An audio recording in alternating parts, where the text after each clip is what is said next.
related to the left brain. Yeah, this is where all the numbers, the trade-off, the technology, the critical thinking, as compared to EQ, which is more of the right brain, so-called. Yeah, this is more of the soft skill. But it is actually the hardest of it all. This is, where you communicate with others. Yeah, you are socially aware and empathetic. Relationship management, which is as important, if not important. So then we always have this IQ versus EQ. Which one is better? Yeah? And, well, IQ is always this box coming out, and for EQ, all these abstracts coming in. But I would like you to think that, IQ plus EQ is equal to success. Those people who are more emotionally clever, on top of the high IQ, will always be more successful than those who are not. In fact, if you do not have very high IQ but very high EQ, you will still be successful anyway. Unfortunately, if you have very high IQ but very little EQ, then you might be struggling with your life. Yeah? So it's because most of our, our human life is actually at that EQ level. So if you see the IQ as the tip of the iceberg, what is submerged is more on the EQ component that is we yet to understand.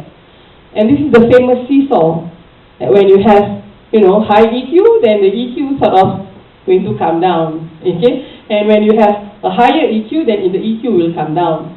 But of course, in order for it to be successful, I guess we have to make it into somewhat levels and balance.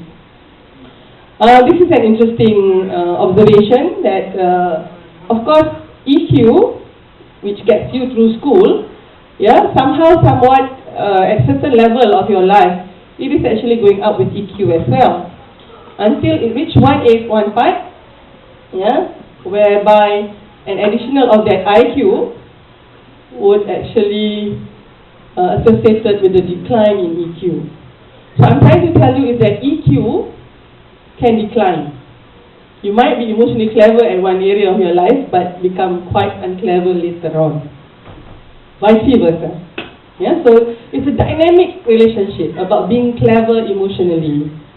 So I guess I would like to sort of most probably think that I hope that I am going to be emotionally clever all the time. But of course, it will depend on a lot of other things in my life. Yeah. So I think this is the most recent model about relationship between IQ and EQ that is yet to be explored. But it's quite worrying that when you reach a level of very high IQ, then the EQ is the one that suffers. Yeah? One of the theories that in order for you to develop your IQ to this level, and this level might be the PhD or the postdoc, you have a lot in sacrificing your relationships. And hence you have a lot of heartache. And you have to deal with that heartache, and you decided not to be clever at all, with your emotions. I don't know. And you can still challenge me on that. There is still very much studied. And I would like to come again, most probably some other time, to tell, what happens to this theory. That is the beauty about life. When we know, as if we know a lot about our life, actually there is many more things we do not know. So today, I'm going to go into an area that you might always skip. That is the emotion. Yeah, and of course, don't think this is the area of women. Because for men, you also have depression as the fourth disease that actually affect you worldwide. I would like to start with what Maya Angelou has said, that people may not remember what you did for them or even what you said, but they will always remember how you make them feel by your action and your words. Yeah? And hence, this is very relevant for us in the medical life.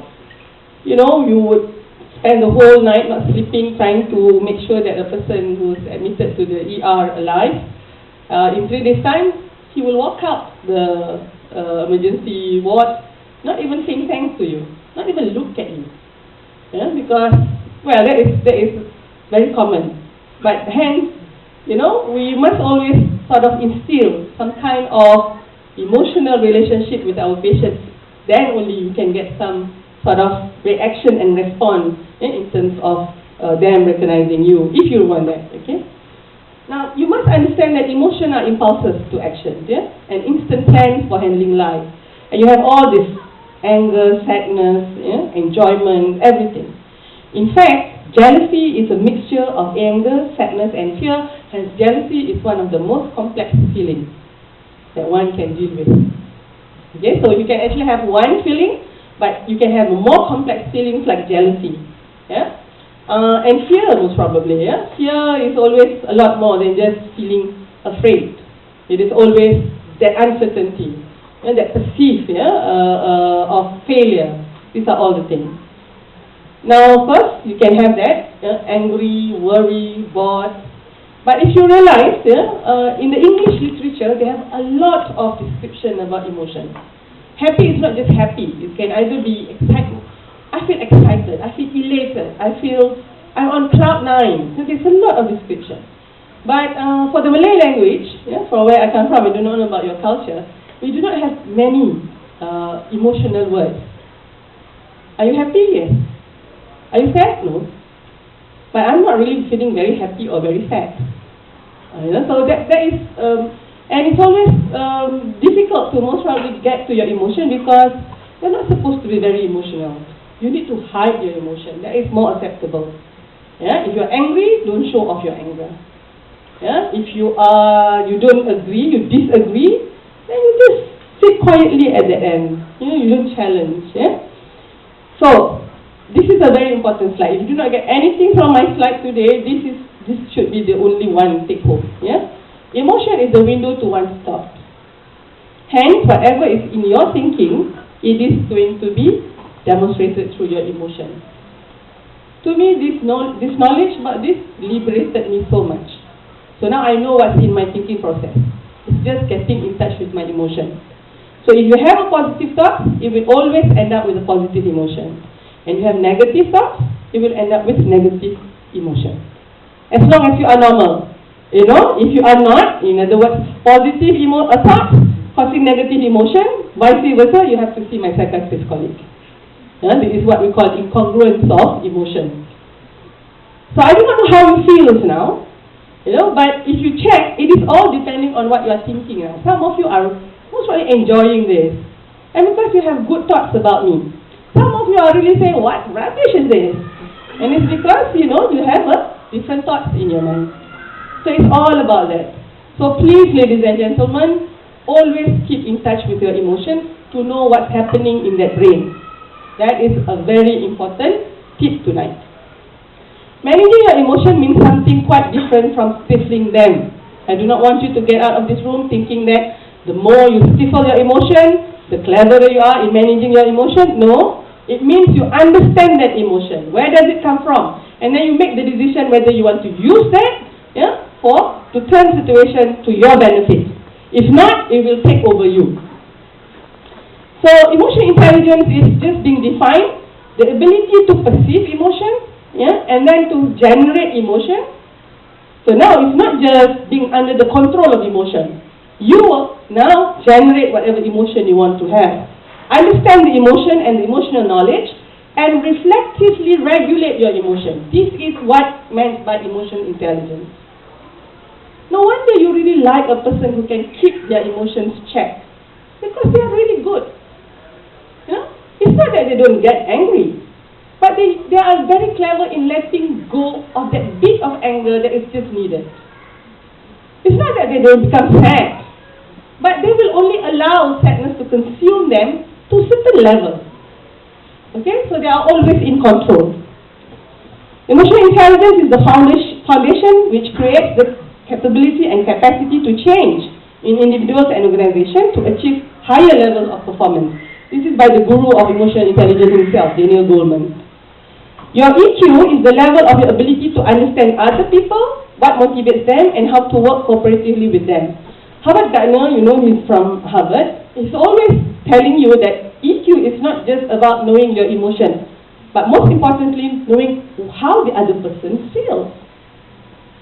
And that is actually, a very important skill to have. For you all who are husbands here, and you have your wife coming along, the kind of sacrifice that she has made. Okay, and the stress level that she has to go through is as much, if not more, than your stress in your lab. You know why? Because stress is always accumulating whenever you do routine things. Just like when you are in the lab, you keep on doing the same thing, trying to find the same answer or whatever answer. And sometimes you have to do it years. That's why it's so stressed out. Same goes with us in the house, changing diapers every day in and day out, cooking for your dinner. You know, after dinner, then we have to think about breakfast tomorrow. And then after breakfast, lunch. Because all you want is to have food on the table. You know, so this is not about yourself. To me, emotional intelligence taught me how to be sensitive towards others as well. And by being aware of how other people feel, it made me better. Yeah? Now this is the domain. If you really want to research emotional intelligence, these are the domains. Okay? Self-awareness, as I've told in the first part of the lecture, is very important. This is where you really have to be honest with yourself and you accurately assess yourself. You need to regulate and discipline. You need to know how to motivate yourself. Empathy, very important. Yeah? Those words of caring. Yeah? Political awareness, global awareness, they are all here. And the social skills. For the Malaysian, we put another one, spirituality and maturity as one of the domains. Yeah? In the Western literature, we always end up with only 5. But in the Malaysian context, we always put spirituality and maturity as part of emotional intelligence. And if you look into the competency, as you go up, first is to be emotionally aware of yourself, and then you regulate, then you motivate yourself, and then you will reach empathy. Well, as I'm speaking, you have to be aware that most probably you are working with the most poorly emotional intelligent professor in the world. I do not know. I do not know your professor. Yeah, but most probably you are having somebody who has very poor EQ. And that's why most you have a lot of difficulty. Now, how do you deal with people like that? That is another lecture most probably. Yeah, but today is just mainly dealing with yourself first. Now, the importance of EQ is that, yeah, for most people, EQ is more important than IQ in attaining success in their lives and careers. As individuals, our success and the success of our profession today depend on our ability to read other people's signals and react appropriately to them. Therefore, each one of us must develop the mature emotional intelligence skills required to better understand, empathize, and negotiate. So I do not know my proposal whether it can come up to the KAIST management or not, but this is one most probably core modules that you all need to learn. You know, and hence making you better people. You know, definitely better graduates. Yeah. This is the 9 attitudes of emotionally intelligent people. Number 1, they accept people completely for who they are. They never say, why can't you be like me? Huh? Familiar? When I was your age, I hardly go back. I spend my days and night in the lab. Yeah? So this is like, and he or she expects everybody is like them. Now always looking for the good in people. Oh, it is such a beautiful life when everybody just looks into the good of people rather than always looking at the bad side. Dealing with negatives is an impersonal but practical way and getting over it. You know, sometimes you hate the person. It's not that you hate that person, you hate what he's or she's doing. But, you know, sometimes you just get so fuzzy and so, most probably, confused. Yeah? People who are emotional intelligence, they don't judge people. Because we all make mistakes. Today is that person's mistake, tomorrow might be mine. Giving people the benefit of the doubt.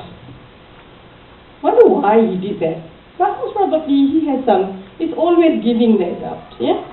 Listening to what people need and whenever possible, obliging. Trying to accommodate. Responding neutrally to anger or other attacking behavior and helping the person to reframe it in a positive way. This would be something we need. And another person is so angry, an emotional intelligent person would say, okay brother, you are out of control. Yeah, maybe I can help you here. Not at the same time losing his temper as well. You know? Now, and number 8 is, okay, now this is where they balance the negative situation. You know, they will look into that to achieve positive outcome. That is possible. And caring about people, even when they were difficult.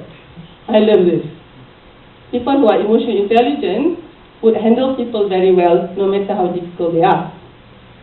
So the 4 steps towards emotional intelligence is number 1, identifying the emotion.